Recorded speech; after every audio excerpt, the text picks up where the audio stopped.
విషయంలో టైంకి ఖచ్చితంగా పార్టీ అధిష్టానం స్పందిస్తుందని చెప్పి నేను భావిస్తున్నాను. Thank you. Exactly. Thank you. CM Ramesh గారు ఎందుకు మాట్లాడారో నాకు తెలియదు. సీఎం రమేష్ గారిని మాట్లాడించడానికే ఈ లేఖ లీక్ చేసిందేమో కూడా నాకు తెలియదు. ఇవన్నీ కంబైన్డ్ అయి ఉండొచ్చు.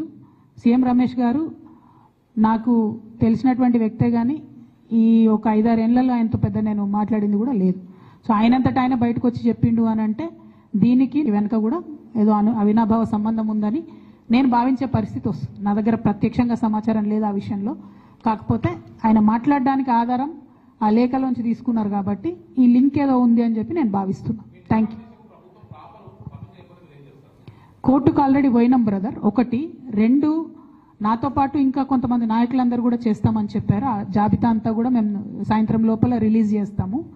దాంతోపాటు ఒకవేళ కోర్టు పర్మిషన్ ఇవ్వకపోతే ప్రభుత్వం పర్మిషన్ ఇవ్వకపోతే నన్ను ఎక్కడ ఉంచితే అక్కడ అవసరమైతే ఇక్కడనే కూర్చొనైనా దీక్ష కంటిన్యూ చేస్తా. అందులో ఏం అనుమానం లేదు. ఎందుకంటే 72 గంటలు 112 కులాల వాయిస్ వినిపించాలనేటటువంటిది ప్రధానమైనటువంటి ఎజెండా కాబట్టి ఖచ్చితంగా ఆ వాయిస్ వినిపించడానికి ఎక్కడ అవకాశం దొరికితే అక్కడ నేను వినిపించడం జరుగుతుంది.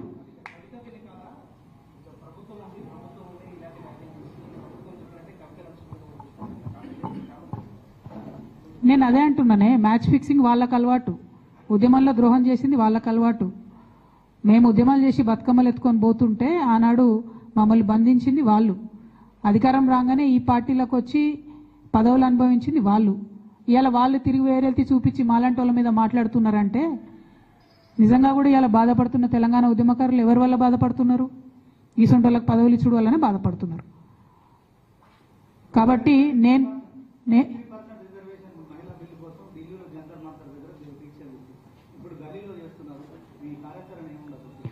33% మహిళా బిల్లు కోసం దీక్ష చేసింది అది నేషనల్ పార్లమెంట్ అండ్ అసెంబ్లీస్లో కావాలని చేసినాం కాబట్టి ఆనాడు ఢిల్లీలో చేసినామండి.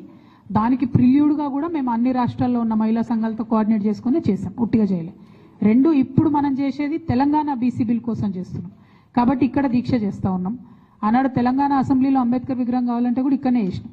సో అందుకే తెలంగాణ బీసీ బిల్ కోసం హైదరాబాద్ కేంద్రంగా ఇందిరా పార్క్లోనే అడుగుతూ ఉన్నాం పర్మిషన్. అందరికీ అందుబాటులో ఉండేటటువంటి ప్లేస్ ఒకటి, అందరు గుర్తుపట్టేటటువంటి ప్లేస్ కాబట్టి అక్కడే చేద్దామని అనుకుంటా ఉన్నాం. అందుకే ప్రభుత్వాన్ని కోరుతా ఉన్నాం పర్మిషన్. ఒకటేనండి, ఇదివరకు కూడా కాంగ్రెస్ నాయకులు ఈ నాటకం ఆడి ఉన్నారు. సో రెండోసారి నాటకాన్ని ప్రజలు నమ్మరు. 1. 2 మీరు కాంగ్రెస్ వాళ్ళందరూ అక్కడికి పోతే లాస్ట్ టైం అయితే కనీసం రాహుల్ గాంధీ గారు రాను కూడా రాలేదు. ఈసారి అన్న కనీసం ఆయన వస్తాడా రాదా చెప్పండి. ఆయన రాకపోతే అసలు మరి ఆయన బీసీలను, తెలంగాణ బీసీలను అవమానించినట్టుగానే భావించాల్సి వస్తుంది.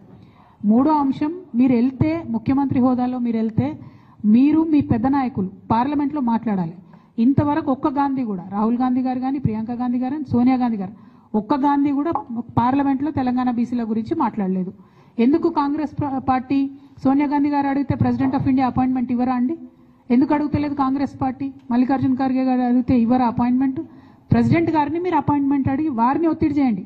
బిల్లు మీ దగ్గర పెండింగ్ ఉంది, మీకు ఇచ్చి 4 నెలలు అయిందని వారిని ఒత్తిడి చేయండి. అది చేయకుండా మీరు ఏది పడితే అది చేయడం అన్నది కరెక్ట్ కాదు. మీ మోసాన్ని ప్రజలు గమనిస్తున్నారు. కాబట్టి ఇద్దరు జాతీయ పార్టీల మోసాన్ని ఎండగట్టడానికే తెలంగాణ బీసీల తరఫున అనేక మంది తెలంగాణ బీసీ మేధావుల సలహా మేరకు, అనేక మంది న్యాయ నిపుణుల సలహా మేరకు, అనేక మంది ప్రజా సంఘాల వాళ్ళ సలహా మేరకు, కుల సంఘాల వాళ్ళ సలహా మేరకే ఈ దీక్షను చేపట్టడం జరిగింది. వారందరి మద్దతుతో కూడా దిగ్విజయంగా ఈ దీక్షను పూర్తి చేస్తామని కోరుతున్నాం. Thank you. జై తెలంగాణ, జై బీసీ, జై తెలంగాణ.